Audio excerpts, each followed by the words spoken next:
On the northern hill stands the Red House, a mansion abandoned for over 50 years. The villagers say it is cursed, a place where cries echo at night and pale figures stare from broken windows. Every few decades, a letter appears, inviting a new maid to serve within its walls, promising wealth beyond imagination, but none who enter have ever returned. This is the story of Maid, the 13th maid, and the Red House is waiting for her. Chapter 1: The Mysterious Invitation. It was a late autumn afternoon, and the small village by the mountainside was shrouded in a murky mist. The wind whispered through the withered trees, its sound like the mournful cries of unseen souls. In a shabby thatched hut at the end of the village, Maid huddled close to the flickering oil lamp, her weary eyes heavy with exhaustion from endless days of toil that never brought enough to eat. Orphaned at a young age, Maid lived alone, surviving on odd jobs for the villagers. Poverty had made her quiet and resigned, but ever since sickness had spread through the region, work had become scarce. Her meals had dwindled to nothing more than thin rice porridge sprinkled with salt. It was at that moment that something strange occurred. That very afternoon, a strange man appeared at the entrance of the village. He wore a long black cloak, his hollow face resembling someone who had stepped out of the underworld. He went from house to house, handing out yellowed slips of paper. The villagers, upon receiving them, immediately threw them away or burned them, their expressions twisting with fear as if they had been handed something cursed. He came to Maid's hut as well. Without a word, he bowed slightly and handed her one of the papers. Before she could ask anything, his figure vanished into the thickening mist. On the paper, written in curling script that looked as though it had been drawn with dried blood, were the words: recruiting a maidservant for the Red House. Wages 10 times higher than field labor. Room and board provided in the mansion. Absolute secrecy required. Those who accept must arrive at the gates of the mansion before sunset tomorrow. At the bottom of the page was a strange sigil, a black butterfly pierced through by a rusty nail. A chill ran down Maid's spine. The name, the Red House, was all too familiar to the villagers. It was the old manor on the northern hill, abandoned for more than half a century. Rumor had it that anyone who entered never came out alive. Some claimed to have heard shrieks piercing the night, while others swore they saw a pale figure standing at its windows, gazing down upon the village. Children were often warned, if you misbehave, the ghost of the Red House will come and take you to be its maid. The villagers feared and avoided the letter like a curse. But to Maid, a girl who had nothing left to lose, it felt like her final chance at survival. That night, she tossed and turned, unable to sleep. Two voices battled within her mind, one urging her to go, for the wages could save her from her wretched life, the other warning her that setting foot in the mansion was no different from offering herself to the devil. When the village rooster crowed before dawn, Maid sat up suddenly. Her eyes were ringed with fatigue, but they shone with determination. She folded the paper and tucked it close to her chest, whispering to herself, "Even if it means death, at least I'll have a full meal before the end." Outside, the wind howled louder, as if mocking her choice. On the northern hill in the distance, the silhouette of the mansion loomed through the fog. The crescent moon shone down, reflecting off shattered windows that gleamed like the eyes of a demon awaiting its prey. What Maid did not know was that, with her decision to step into that path, her fate had already been sealed, drawn into a whirlpool of horror, where past, present, and death intertwined into a nightmare with no escape. Chapter 2: Through the Iron Gate. The next evening, as the sun dipped and the sky turned crimson, Maid wrapped herself in a thin shawl and followed the dirt path leading to the northern hill. The road stretched endlessly, overgrown with tall weeds brushing against her knees. From time to time, the cry of an owl echoed, sending shivers down her spine. No villager dared set foot on this path. The higher she climbed, the colder the air became, biting through her flesh like invisible blades. Through the heavy fog, the mansion slowly revealed itself, a colossal structure with dark red walls cracked and crawling with vines that clutched like skeletal hands. At the top stood a broken bell tower, where a flock of black crows circled, cawing hoarsely as if announcing death. A massive iron gate barred her way, its surface, blackened and rusted, was carved with the grotesque faces of women contorted in agony, their eyes bulging, mouths frozen in eternal screams. From the ground beneath seeped a thick mist, curling around Hamai's ankles, icy cold as though dead hands were brushing against her skin. Her body trembled, but she clutched the invitation tightly. Taking a deep breath, she reached out and pushed the gate. Creak, Gruon. The sound screeched through the silence, like the wails of tormented souls. The heavy gate swung open with ease, as if some unseen hand had been waiting to let her in. Inside lay a stone path leading straight to the grand staircase of the mansion. Lining the path were weathered statues of women in maid uniforms, all headless. Moss crept over their bodies, but from the severed necks still trailed dark stains, as though fresh blood had yet to dry. A cold wind blew through, making the iron lantern above the gate sway violently. Its dim yellow glow spilled across the stones, casting warped shadows that crawled across the ground like writhing bodies begging for release. Hamai took one hesitant step after another. Each stone felt icy under her soles, seeping deep into her bones. She could hear her heartbeat pounding against her ribs, mingling with the crunch of dried leaves beneath her feet. When she reached the bottom of the grand staircase, a sudden click sounded from within. A rotting wooden door creaked open on its own, releasing a wave of damp, rancid air, reeking of long-buried corpses. Before entering, she glanced back. The iron gate had already slammed shut behind her with a deafening clang. She realized, too late, that there was no turning back. And then, she saw it. In the window on the second floor, a pale figure stood still, a maid in white with long hair obscuring half her face. Her hollow eyes watched Hamai intently, but when Hamai blinked, the figure vanished, as though it had never been there. A chill raced down her spine. She gripped the hem of her dress, forcing her trembling legs up the staircase. The ancient door groaned open further, as if unwillingly dragged by some invisible force. From the darkness within came a hoarse voice, echoing eerily. "Welcome, the new maid?" Hamai froze. Her breath caught in her throat. She had crossed into the Red House, and with that step, her destiny had been sealed. Chapter 3. The Master Without a Face. The mansion's grand hall was shrouded in darkness, lit only by a few flickering candles stuck into tarnished silver holders. Their dim light revealed damp, mold-stained walls. High above, cobwebs draped across the vaulted ceiling like funeral veils. A suffocating stench of rot and mildew clung to the air, forcing Hamai to cover her mouth. From the far end of the corridor came the sound of slow, uneven footsteps. A frail, stooped figure emerged, an elderly man in an ill-fitting black suit, so thin and skeletal that the fabric seemed to swallow him whole. His face was carved deep with wrinkles, his eyes clouded like one who had witnessed far too many deaths. He stopped before Hamai, bowing stiffly. His voice cracked and rasped as he spoke. "Welcome, the new maid." Hamai trembled, stammering. I am Hamai. I came too." "No need for introductions." The old man cut her off. His skeletal hand, trembling, snatched the letter from her grasp. "The master already knows." The words sent a chill down her spine. She had never met this so-called master, yet he already knew everything about her? The butler turned without another word, his movements slow and mechanical, like a corpse being pulled by strings. He led her through a long, dim corridor. Along both sides hung portraits of women. Their painted eyes seemed alive, following her every step. The further she walked, the heavier their gaze pressed upon her, until her skin crawled with unease.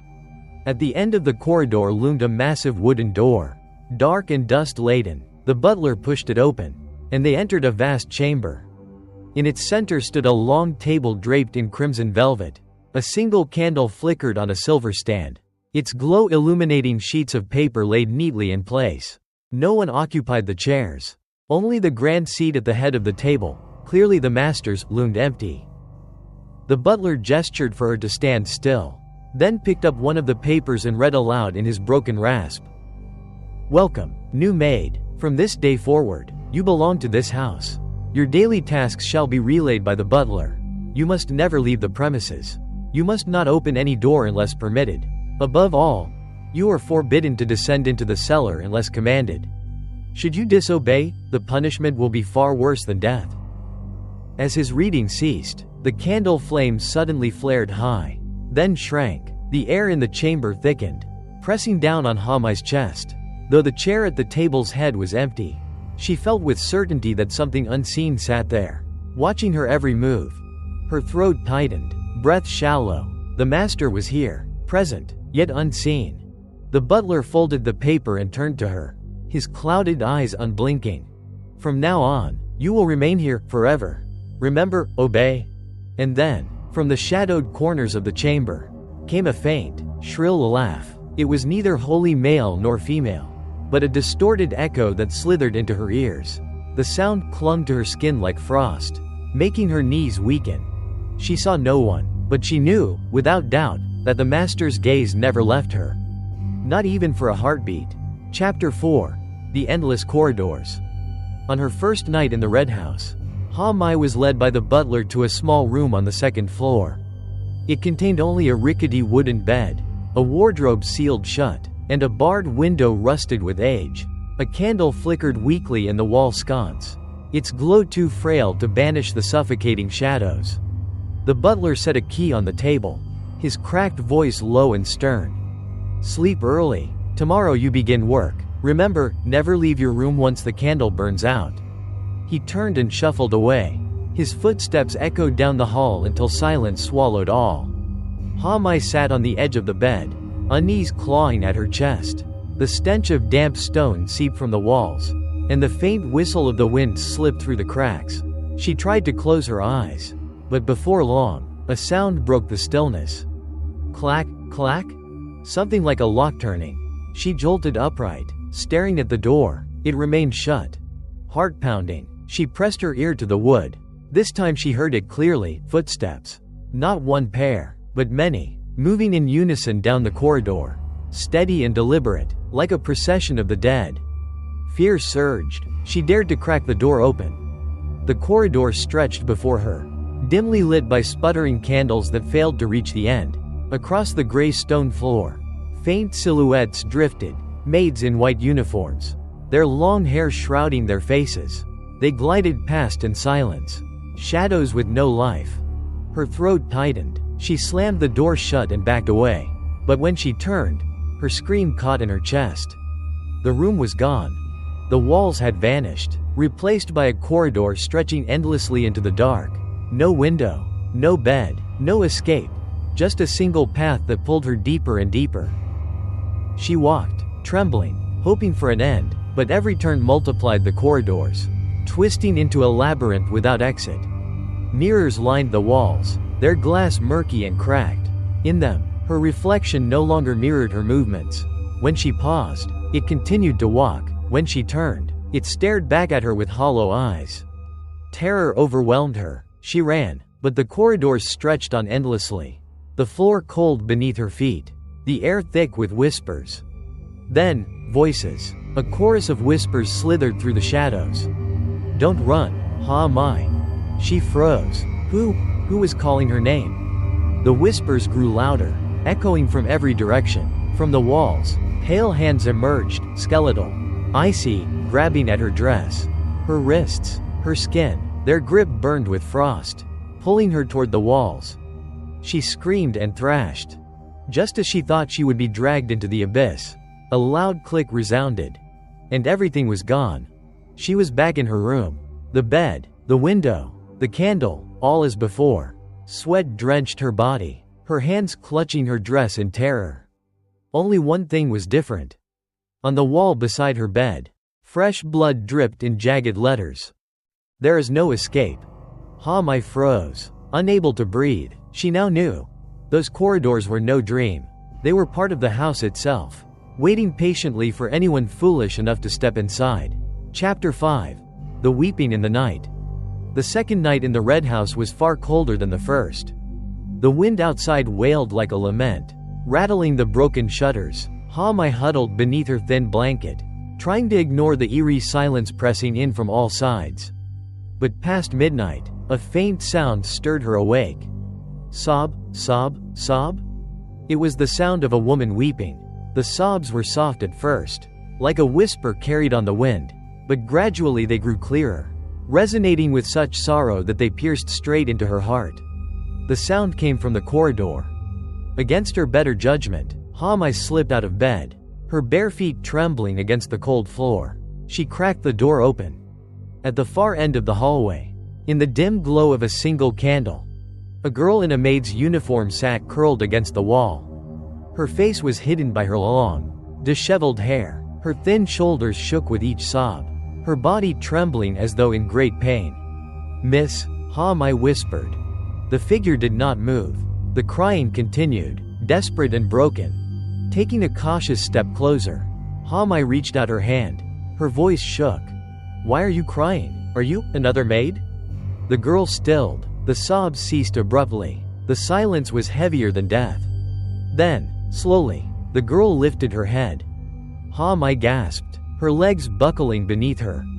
The face before her was pale as wax, the eyes hollow voids dripping with thick black tears. Her mouth stretched unnaturally wide, splitting at the corners as a chilling whisper seeped out. "Stay with me?" Before Hamai could scream, the candle on the wall sputtered and went out. Darkness swallowed everything. She felt a rush of cold air behind her, and fingers, icy, skeletal, brushed across her neck. She bolted back into her room, slamming the door shut. Her heart pounded violently as she pressed her back against the wood, gasping for breath. From outside, the sobbing resumed, louder now, right at her door. Sob, sob, sob? Then came the softest whisper, so close it was as if someone pressed their lips against the doorframe. "You will cry with us soon?" Hamai collapsed onto her bed, covering her ears, tears streaming down her face. The weeping outside continued until dawn. When morning light finally crept through the rusted bars of her window, the sound stopped. The corridor was empty, silent as though nothing had ever happened. But on the wooden floor just outside her door, faint streaks of black tears remained, seeping into the grain like scars that would never fade. Chapter 6. The Room with the Bloody Mirror. On the third night, while performing her cleaning duties, Hamai was sent by the butler to tidy the storage rooms on the west wing of the second floor. Those rooms had been locked for decades, the doors swollen and rotting from dampness. As she pushed one door open, the smell of mildew and decay struck her nose. Dust danced in the weak glow of her candle. The room was barren except for a large mirror propped against the far wall, its frame carved from dark wood, ornate yet cracked.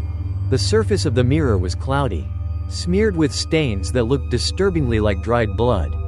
Drawn by something she could not name, Hamai stepped closer. Her reflection wavered in the glass, strangely distorted. The features were hers, yet somehow not, the skin too pale. The lips twisted into a crooked smile she wasn't making. Her heart skipped. She reached out, fingertips brushing the cold surface. At once, the reflection blinked. Hamai recoiled. A scream caught in her throat. Her reflection raised its hand, but in its palm pooled fresh blood that dripped down the glass. The smile widened, stretching unnaturally. From the mirror seeped a whisper, low and chilling. Give back, my place." The glass rippled as though it were liquid. A pale hand burst forth, smeared with blood, grasping wildly for her wrist. She stumbled backward, falling hard onto the floor, the candle rolling away and nearly extinguishing. Her breath came in ragged gasps. The hand withdrew, but the reflection remained, smiling with that grotesque grin, lips dripping red. Then, just as suddenly, the candle flared back to life. The mirror was once again still, showing only her pale, trembling face. But on its surface, faint bloody letters scrawled themselves before fading into the glass. Hamai, the 13th maid. Terror rooted her to the spot. She scrambled to her feet, fleeing the room, never daring to look back. That night, as she lay awake in her bed, every time she closed her eyes she saw that reflection, smiling, bleeding, waiting. And she knew with dreadful certainty, the mirror was not merely glass. It was a prison, holding within it the soul of one of the maids who came before her, desperate to escape, even if it meant taking her place. Chapter 7. The Maid Before. That night, after fleeing the room with the bloody mirror, Mai could not sleep. The grotesque smile, the bleeding reflection, and the chilling whisper, "Give back my place," haunted her every thought. The next morning, while cleaning the lower hall, she mustered the courage to ask the butler, "Sir, that mirror, what is it? Who is inside it?" The butler froze. His withered face, already stiff as parchment, grew even more rigid. His cloudy eyes bore into her, as if peering straight into her soul.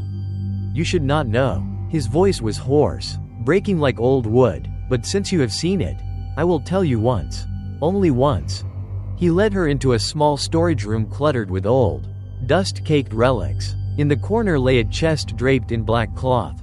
With trembling hands, he pulled the cloth away, revealing tattered belongings of women, worn maid uniforms, white caps, tiny leather shoes, all stained with ancient, dried blood. His voice dropped to a grave whisper, echoing like wind through a tomb. "Before you, there were many maids.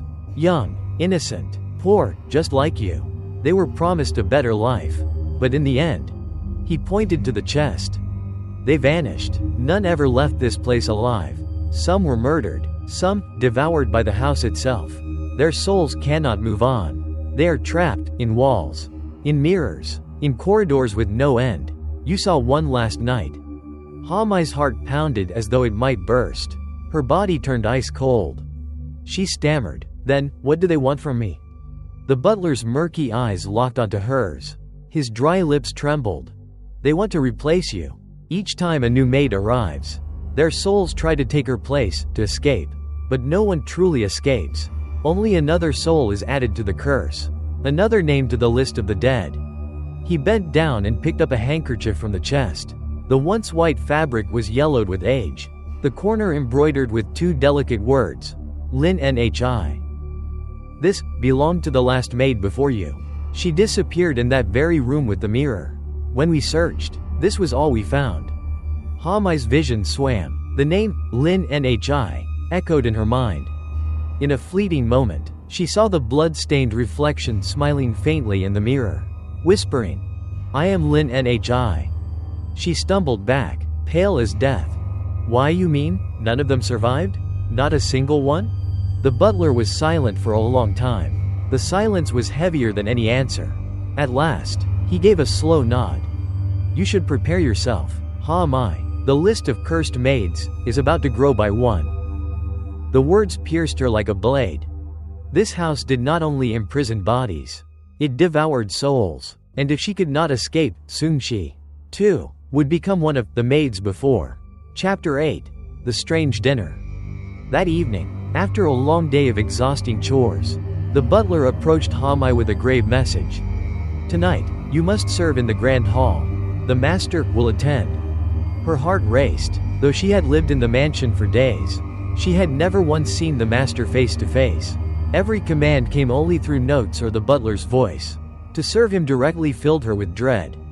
When the ancient clock struck 7, the butler led her into the grand hall.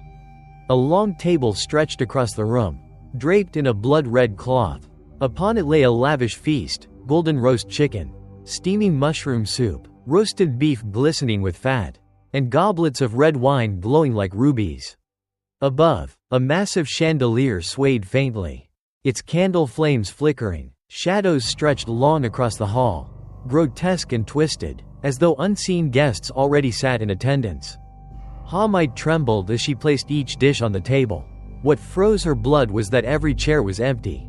Only the grand chair at the head seemed occupied, yet when she dared to look, it was vacant as well. "Stay still. Bow your head. Await commands," the butler rasped before retreating, fading into the shadows. Silence thickened. Mai kept her head bowed, but out of the corner of her eye, she saw the silver knife beside the master's plate quiver slightly. The goblet of wine rippled, as if someone had just lifted it and sipped. Clink, the sound of cutlery on porcelain. Slice, the whisper of a knife cutting meat. No one sat there, yet the feast had begun. Her breath caught. She dared to glance up, and her heart nearly stopped. On the once empty chairs sat ghostly figures. Dozens of maids in white, their faces pale and hollow, hair hanging like funeral shrouds. They moved stiffly, synchronized, raising knives and forks in silence, like puppets controlled by invisible strings. Blood dripped from the roasted meat, spilling onto the red cloth, pooling like fresh wounds. The drops fell to the floor, tap, tap, tap, spreading into patterns resembling grasping hands. She wanted to flee, but her body would not obey. Her limbs were frozen, anchored to the spot. Then, from the head of the table, a voice spoke. It was low, guttural, echoing from the abyss. "Do you know why you were chosen?" Mai stammered. I don't know." A shrill laugh echoed, thin and piercing, stretching unnaturally. "Because you are like them, a maid who never completed the ritual." At that moment, every ghostly figure turned their hollow eyes toward her. Their mouths opened wide, blood seeping down their chins. The chandelier shook violently overhead. One by one, the candles extinguished, plunging the hall into pitch black. And then, right beside her ear, came the whisper, sickly sweet. "Eat with us?" Chapter 9. The Howling Corridor. After that dreadful dinner, Mai was too shaken to sleep. The image of the ghostly maids feasting in silence haunted her mind. But when she returned to her room and shut the door, a strange draft crept through the cracks in the wall. The candle flame sputtered and died. Darkness engulfed the room. Then came the sound. At first, it was faint, like the distant whistle of wind. But gradually, it grew louder, more distinct, and more grotesque. It wasn't mere wind, it was a chorus of breaths, sighs, and agonized wails, as if hundreds of unseen souls were crying out together.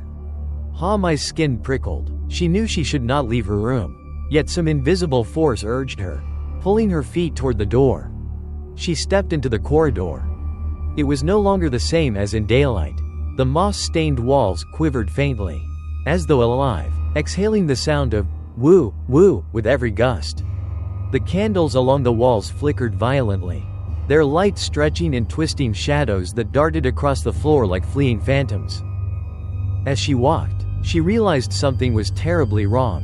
The corridor was lengthening. Every step she took made the hallway stretch farther, its doors vanishing until only a single endless passage remained, leading deeper into the dark. Then, sudden silence. The howling ceased. And into that dead stillness came a whisper, right at her ear. "You should not be here." She spun around. Nothing but shadows. When she turned forward again, her heart stopped. Dozens of doors now lined the hall, none of which had been there before. From within each one came violent pounding. Thud, thud, thud. The doors rattled, as if something inside was desperate to escape. Cracks splintered open, and from them reached pale, emaciated hands, veins bulging, nails long and sharp. Some clawed the air, others reached directly toward her. One door burst open halfway. A face pressed against the gap, skin gray, eyes rolled back, mouth gaping wide in a silent scream. Then another, and another. Every door cracked open, revealing hands, arms, and faces contorted in torment. Their voices overlapped in a deafening chorus. "Let me out, let me out, let me out." Mai screamed and ran. The howling wind returned, rushing behind her, carrying with it the cries of the damned. Her legs carried her to the end of the corridor, where only one door awaited. She shoved it open desperately. She fell to the ground, onto the cold floor of the grand hall. But what she saw made her blood freeze. The feast was still laid out on the long table, but the food had decayed into rotting flesh, crawling with maggots. The stench of death filled the air. And at the head of the table, upon the master's throne, sat a figure cloaked in darkness. His face was hidden, but from beneath the hood glowed two piercing red eyes, fixed on her. The wind still howled faintly behind her, but she now knew, it was not the wind at all. It was the chorus of souls imprisoned forever in the endless corridors, crying for release. Chapter 10. The Secret in the Attic. After the terrifying night of the howling corridor, Mai could no longer tell dream from reality. Every corner of the red house seemed alive, every shadow watching, waiting to swallow her whole. The next morning, while cleaning the main staircase, she noticed something unusual. Behind a thick, dust-covered curtain was a narrow door, almost invisible unless one looked closely. It led upward, to the attic. The door was locked with a rusted iron latch, yet when her trembling hand touched it, the latch snapped open as if released from within. A foul gust escaped, cold and damp, carrying with it the stench of mold, and faintly, the metallic tang of blood. She climbed the creaking wooden stairs. Cobwebs brushed her face like skeletal fingers. The attic was pitch black, save for a thin shaft of light streaming through a hole in the roof, illuminating piles of forgotten furniture and broken trunks. In the farthest corner lay a large chest painted black. Its lid was slightly ajar, as though inviting her closer. Heart hammering, I lifted it. The hinges groaned. Inside were stacks of old journals. Their pages yellowed, the ink faded to a rusty brown that looked disturbingly like dried blood. On the cover of one was a name embroidered faintly in thread, Lynn Nhi. Her blood ran cold. The maid before her. She opened the journal with trembling hands. The first entry. My first day here. The butler told me never to go into the cellar. But every night, I hear someone crying down there. The second entry. I see shadows walking the corridors. They whisper my name. They want me to go with them. The third entry. Tonight, I looked into the mirror. A girl smiled at me, her face identical to mine, but twisted. That smile follows me, even into my dreams. The last page. The attic calls to me. They say if I obey, I'll be free. I will try. If I never write again, it means I've become one of them. The writing ended abruptly. The final strokes blurred, smeared with stains that could only be blood. I dropped the journal in horror. From above came a noise. Creak, creak, something crawling across the rafters. She lifted her candle toward the sound. Her scream caught in her throat. A pale figure crawled upside down along the beams, hair hanging in clumps, limbs bent grotesquely like a spider. Its hollow black eyes fixed on her, mouth splitting wide across its face. And it whispered in a voice identical to the journal's writing. I am Lynn Nhi. The candle nearly fell from her grasp as the figure lunged. A sudden gust extinguished the flame. The attic plunged into darkness. Papers flew from the chest, whirling in the air like shrieking spirits. When silence returned, the figure was gone. Only torn journal pages littered the floor. In Hamai's trembling hand remained one scrap of paper. On it, in jagged writing, was scrawled, "The 12th Maid." Her knees gave way. If Lynn Nhi was the 12th, then she was the 13th. And 13 had never been a number of salvation. Chapter 11. The Headless Mannequins. After leaving the attic with Lynn Nhi's blood-stained journal, Hamai felt like her soul had been hollowed out. The words, "the 12th Maid," rang endlessly in her mind. She knew now, with dreadful certainty, that she was the 13th, chosen not by chance, but by design. That afternoon, the butler ordered her to clean the storage cellar beneath the east wing. He handed her an iron key, its surface mottled with rust, his clouded eyes glimmering with something strange, half command, half judgment. The narrow staircase led her into a suffocating darkness. Damp air clung to her skin, and the stink of rot seeped through the stones. When the heavy iron door swung open, the smell intensified, damp wood, mildew, and beneath it all, the copper tang of blood. Rows of wooden racks loomed inside, draped with decaying cloth. Hamai raised her candle and froze. Hanging neatly on the racks were maid uniforms, dozens of them, aged and yellowed, each stained with dried crimson blotches. Her stomach churned. She stepped deeper, the floor groaning beneath her. At the very end of the cellar, her breath caught. There, standing in rigid rows, were headless mannequins. Their wooden bodies were clad in fresh maid uniforms, pristine white, yet their necks ended abruptly in jagged cuts, dark liquid oozing from the stumps as if freshly severed. A strangled cry escaped her lips. Then, creak. One of the mannequins moved. Its shoulder twitched, its arm extended, fingers stiff and claw-like, grasping the air. And then another, and another. All the mannequins slowly turned their neck stumps toward her. From the hollow gaps where heads should have been, thick black sludge dripped, pattering on the stone floor. No mouths, no eyes, yet from within the stumps came a chorus of whispers, guttural and inhuman. "Replace us? Give us your head?" Ha-mai stumbled back, terror flooding her chest. She dropped her candle, and the flame burst, casting wild shadows on the walls. In that light, she saw the far corner of the cellar, and nearly fainted. A pile of human skulls lay stacked neatly, bone gleaming in the dim glow. Some still had tufts of dark hair clinging to them. Dried blood crusted their surfaces. On one skull, crudely scratched into the bone, was a name: Lin Nhi. The whispers grew louder, more desperate. "Return it, return it." The mannequins lurched forward in unison, their wooden feet thudding on the floor like funeral drums. Thump, thump, thump. Ha-mai shrieked and bolted for the door. She wrenched it open, stumbling through, and slammed it shut behind her. But just before the iron door closed, she felt it, one cold, wooden hand grazing the back of her neck, lingering long enough to leave a numb, icy burn. The cellar erupted in pounding fists against the door, shaking the hinges, and amid the cacophony, she heard the chilling words hiss through the cracks. "Your head belongs to us." Chapter 12. The Master appears. After the nightmare in the cellar filled with headless mannequins, Ha-mai was nearly broken. The touch at the nape of her neck still burned cold, as though invisible fingers lingered there. She longed to run, but the mansion's iron gates had locked her fate from the moment she entered. That night, the butler came to her room. His hoarse voice grated like rusted chains. "The master wishes to see you." Her heart nearly stopped. She had felt his presence in whispers, in shadows, in unseen gazes, but never had she stood before him. Now there was no escape. The grand hall was cloaked in dim light. Shadows writhed along the walls, cast by the wavering candles of a massive chandelier. At the head of the long crimson-draped table, a figure sat motionless, cloaked in black. The air grew heavy, pressing against her chest like iron weights.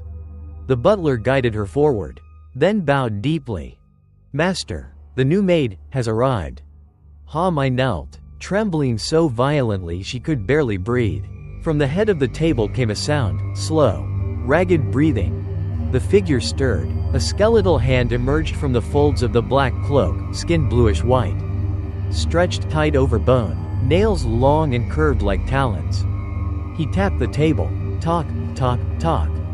Instantly, the candles flared. Their light revealed a white mask upon the master's face. Behind it were no human eyes, only two hollow voids, black and endless. When he spoke, his voice was not a single voice, but many, layered together, echoing from the abyss. "You are the 13th maid." The words struck her like a death sentence. "You will stay here. You belong to this house," he continued, each word dragging the air colder. Suddenly, the portraits of women on the walls, paintings Ha-mai had avoided for days, shook violently. The glass shattered, and from within each empty frame, pale, blood-streaked figures emerged, maids with long hair, hollow eyes, mouths torn wide in eternal screams. Ha-mai's knees buckled, but her body refused to collapse. An invisible force bound her in place. The master rose. He was impossibly tall, his black cloak sweeping the floor like a shadow devouring everything in its path. He leaned close, the mask inches from her face. From the hollow sockets dripped a thick, dark drop of blood, splattering onto the ground. His voice rasped like the wind from a grave. "Never think of leaving this place." The candles extinguished all at once. Darkness swallowed the grand hall. In that void, only two red eyes blazed, piercing, merciless, staring directly into her soul. Ha-mai's scream echoed, but no sound escaped her lips. Chapter 13. The white figure by the window. Since her first direct encounter with the master, Ha-mai could no longer find peace. Each time she closed her eyes, she saw those glowing red eyes and felt the drop of blood falling onto the floor. His words rang endlessly in her ears. "Never think of leaving this place." That night, the sky was veiled in a murky mist. The moon hid behind gray clouds, its faint glow filtering through the rusted bars of her window. The silence was suffocating. Ha-mai sat on her bed, clutching her thin blanket, when a strange sensation made her turn toward the window. There, across the corridor in the opposite wing, stood a white figure. A maid in a pale dress, hair long and disheveled, face half hidden, gazed silently out into the courtyard. Ha-mai froze. Her breath caught. She blinked, but the figure remained, still and unmoving, hair drifting faintly with the wind. A cold gust swept through the cracks in her wall, snuffing out her candle. Darkness thickened, but the figure outside glowed faintly, as if its body itself emitted a pale, corpse-like light. Slowly, it turned its head. The strands of hair fell away, revealing a ghastly face, skin blue with rot, eyes oozing black blood, lips twisted into a grin that split grotesquely across its cheeks. Its whisper entered her skull, not her ears. "You will join me, soon?" Ha-mai staggered back, her body trembling uncontrollably. Suddenly, her door creaked open, the corridor outside stretched into blackness, and at its very end, framed by a shattered window, the white figure was no longer outside. It was inside the house. It stood still, its hollow eyes fixed directly on her. Her voice caught in her throat. She wanted to scream, but no sound emerged. The figure lifted one hand, its fingers unnaturally long, and tapped against the iron bars of the window nearest to her. Clack, clack, clack. The sound reverberated down the corridor, sharp as nails scratching a coffin lid. Then the figure pressed its hand forward. Its arm slid impossibly through the rusted bars, reaching into the darkness toward her. Its finger extended, pointing directly at her forehead. In that instant, a vision seared into Ha-mai's mind, a graveyard behind the mansion. Crooked headstones leaning in the mist. Among them was a single empty grave. On its weathered stone was carved a name in deep red. The 13th Maid, Ha-mai. She collapsed, screaming silently. When her eyes snapped open, the figure was gone. The door was closed tight. But on the cracked glass of her window, smeared in blood, remained a message. "It will soon be your turn." Chapter 14. The Sacrificial Cellar. After the terrifying night of the white figure by the window, Ha-mai was left shaken to her core.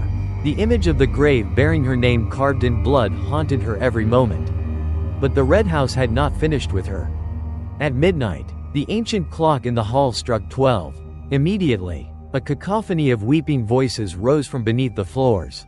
Not one, but dozens, no, hundreds, crying together in anguish.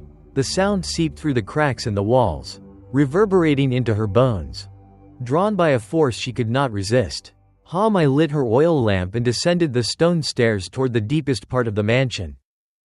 The heavy wooden door to the forbidden cellar opened by itself, as if eager to welcome her. A suffocating stench of blood and decay slammed into her. Inside lay a vast chamber, its walls carved with occult symbols, stained dark with dried blood. At the center stood an altar of black stone, its surface slick with old, rust-colored stains. At each corner of the altar, a black candle flickered weakly, their flames swaying as though in rhythm with the moaning voices. On the walls hung broken statues of women. Each statue was dressed in maid's attire, but their faces were twisted in agony, mouths open in eternal screams as if frozen in their final pleas. In the far corner sat a wooden chest, its lid ajar. Against her will, Ha-mai approached. Inside lay wax dolls, each one molded with the face of a woman, but their eyes had been gouged out, leaving bloody hollows. On each chest was carved a number, 1, 2, 3, all the way up to 12. And there was one more doll, unfinished. Its face was blank, but across its chest was carved a single word, 13. Her oil lamp slipped from her grasp. Horror clawed at her throat. The altar trembled. From the cracks in the stone bubbled fresh blood, pooling across the floor. The voices grew louder, whispering all around her. Blood, sacrifice, to sustain the house? The 13th maid has arrived. A shrill laugh erupted from the shadows. The black candles flared, casting the chamber in a red glow. On the altar appeared the figure of a blood-drenched maid, her hollow eyes fixed on Ha-mai, her lips curling into a jagged grin. "You are my successor." The voices crescendoed. Blood gushed faster from the altar, drowning the floor. From every corner, phantoms of maids emerged, their hair hanging like funeral veils, mouths wide in grotesque laughter. They advanced, step by step, until the chamber itself seemed to close in, its walls breathing, its symbols glowing as if alive. Mai shrieked and lunged for the door, but it slammed shut with a thunderous boom. The phantoms pressed closer, hands reaching, eyes empty yet full of hunger. In that suffocating moment, she realized the truth. The Red House was no mere mansion. It was a colossal mouth, and she was about to be its offering. Chapter 15. The Hidden Grave. After the horrific night in the sacrificial cellar, Mai collapsed into exhaustion. When she awoke, she found herself back in her room, the candle burning steadily on the wall. She could not remember how she had returned, yet her hands were still stained with blood, and the metallic stench clung to her skin. By daylight, a fragile courage stirred within her. She resolved to find a way out, not through the gates, but through the overgrown garden behind the mansion, a place the butler never mentioned. The garden was wild and choking with weeds. The gnarled trees twisted into unnatural shapes as though bent by unseen hands. Amid the undergrowth rose uneven mounds of earth, like the backs of the dead pressing up from beneath the soil. Each mound bore a rotting wooden post, upon which was carved nothing but a number. 1, 2, 3, all the way up to 12. Mai's breath caught in her throat. She understood at once. These were not ordinary graves. They were the resting places of the 12 maids who came before her. She stepped closer. The ground softened beneath her feet, squelching with a sickening sound. Suddenly, the earth split. From the mound marked 7, a pale, skeletal hand thrust upward, nails clawing through the dirt. Then another, and another. Faces emerged, eyes rolled back, mouths agape in soundless screams. Return our lives. Take our place. The 13th maid, come down. Their voices overlapped in a chorus of torment. Mai shrieked and stumbled back, falling against a half-buried stone slab. Desperately, she scraped the moss away, only to freeze in horror. Carved deep into the weathered stone was a name written in blood-red strokes. The 13th maid, Mai. Her knees buckled. The grave had already been prepared for her, long before she ever arrived. The ground beneath her cracked open. The pale arms of the dead seized her wrists, her ankles, her hair. Their grip was icy, merciless, dragging her down into the soil. All around her, hollow-eyed faces pressed closer, shrieking in unison. Down, down, down. She struggled, thrashing wildly, her nails clawing at the earth. With a final burst of desperation, she tore free and ran, stumbling blindly through the garden until she collapsed at its edge. When she dared to look back, the mounds were still, silent, undisturbed. Only the gravestone she had uncovered remained, its bloody inscription glaring in the pale light of day. Her name, her grave, waiting for her. She sank to her knees, breath shallow, her chest heaving in terror. There was no escape. Her death had already been written into the soil. Chapter 16. The Face in the Painting. After the chilling discovery of the hidden graves, Mai's mind teetered on the edge of madness.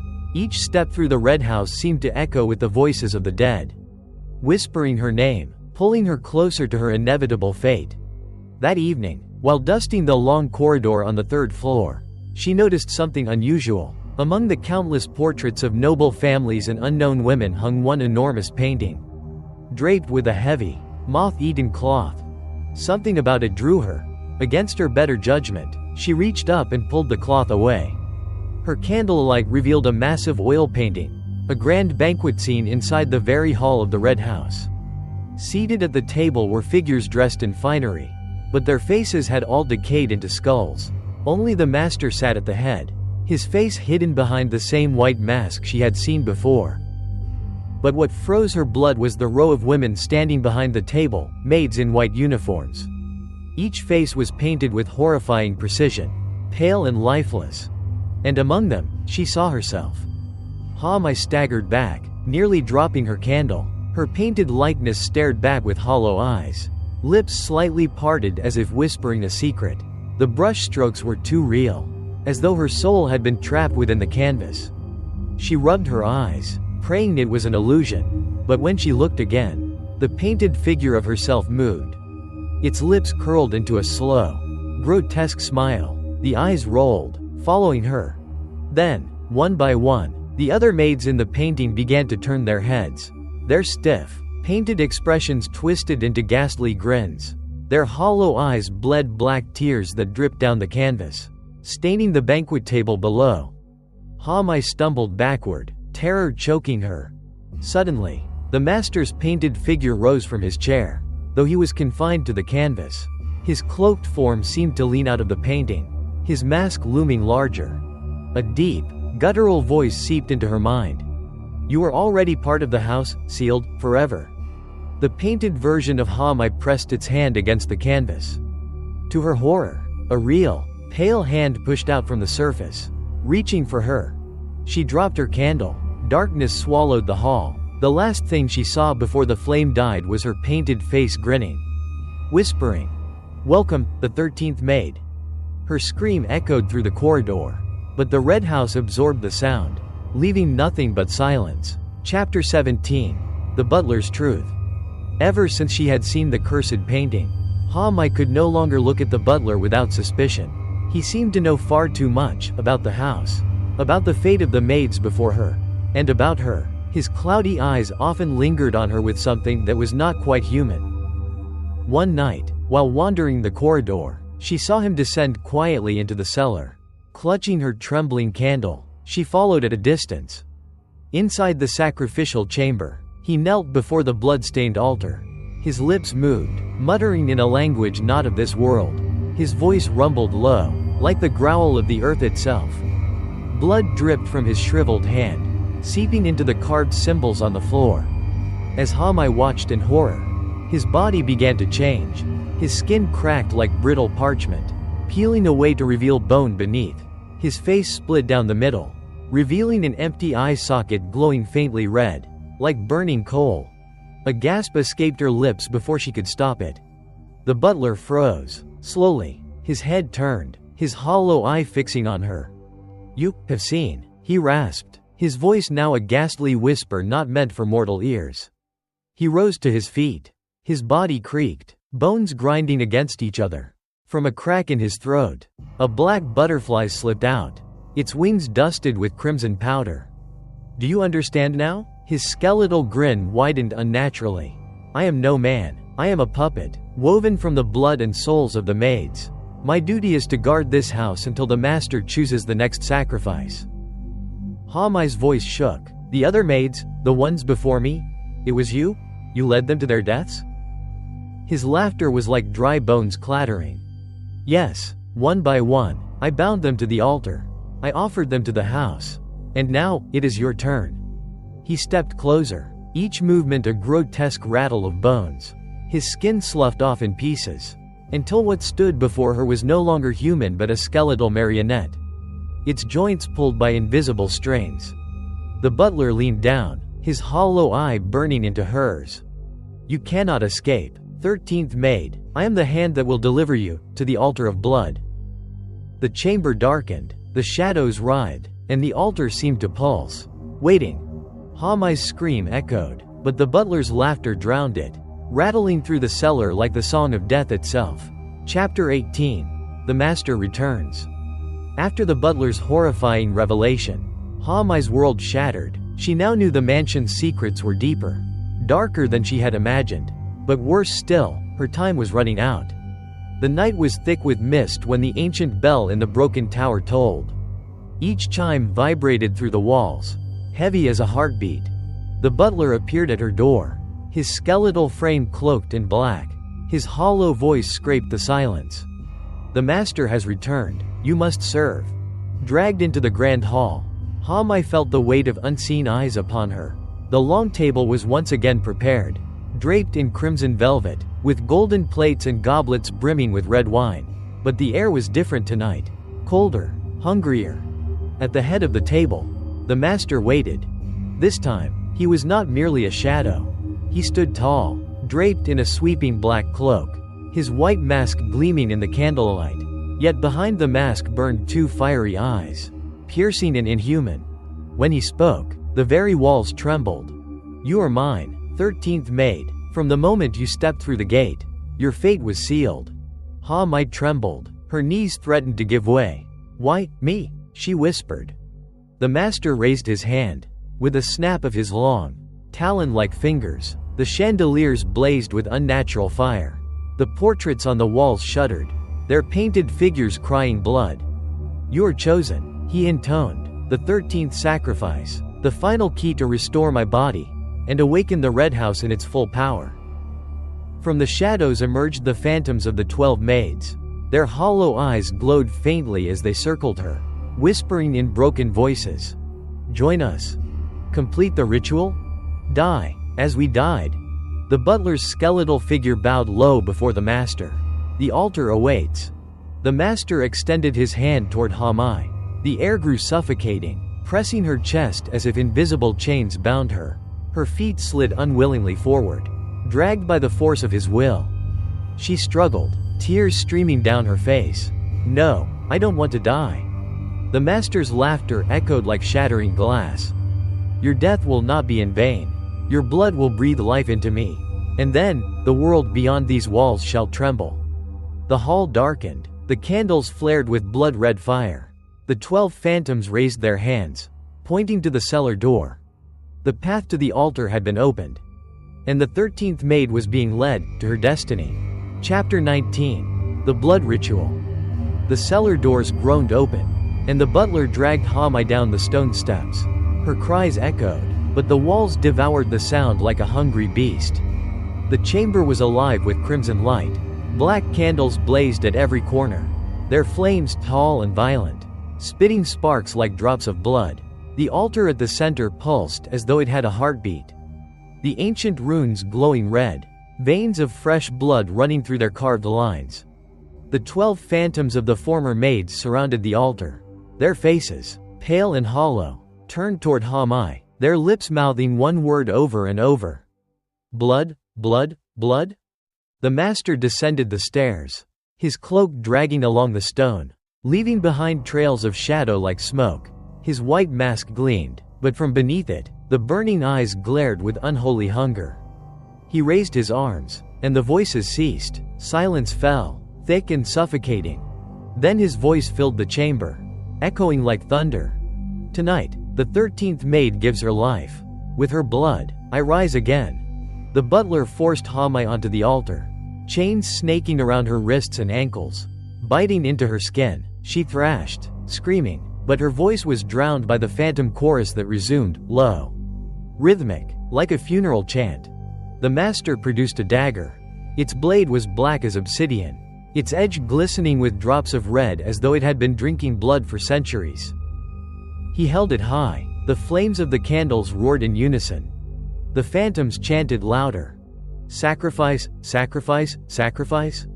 The blade descended toward her chest. At that instant, Hamai felt a rush of cold air swirl around her.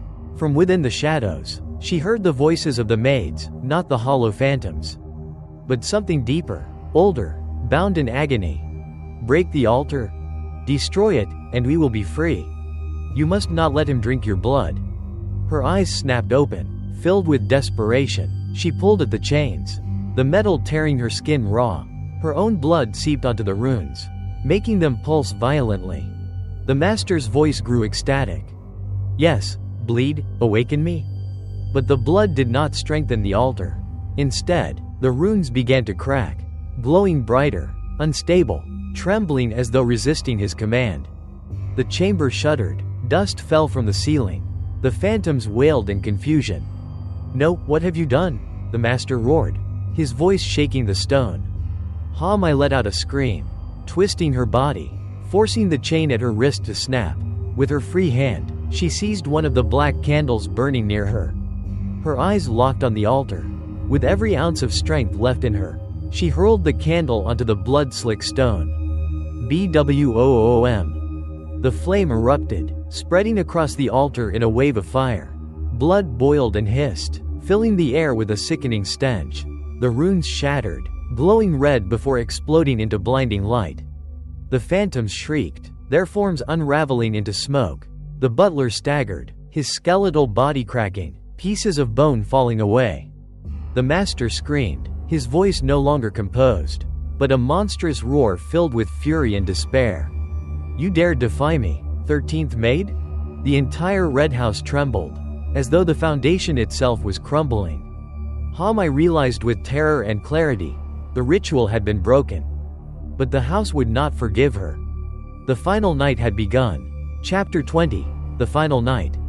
The black candles blazed like torches, casting furious red light across the sacrificial chamber. The altar shook violently, cracks splitting its surface as blood gushed from within, flooding the floor in steaming rivers. Hamai was bound upon the altar, her wrists torn and bleeding from the chains.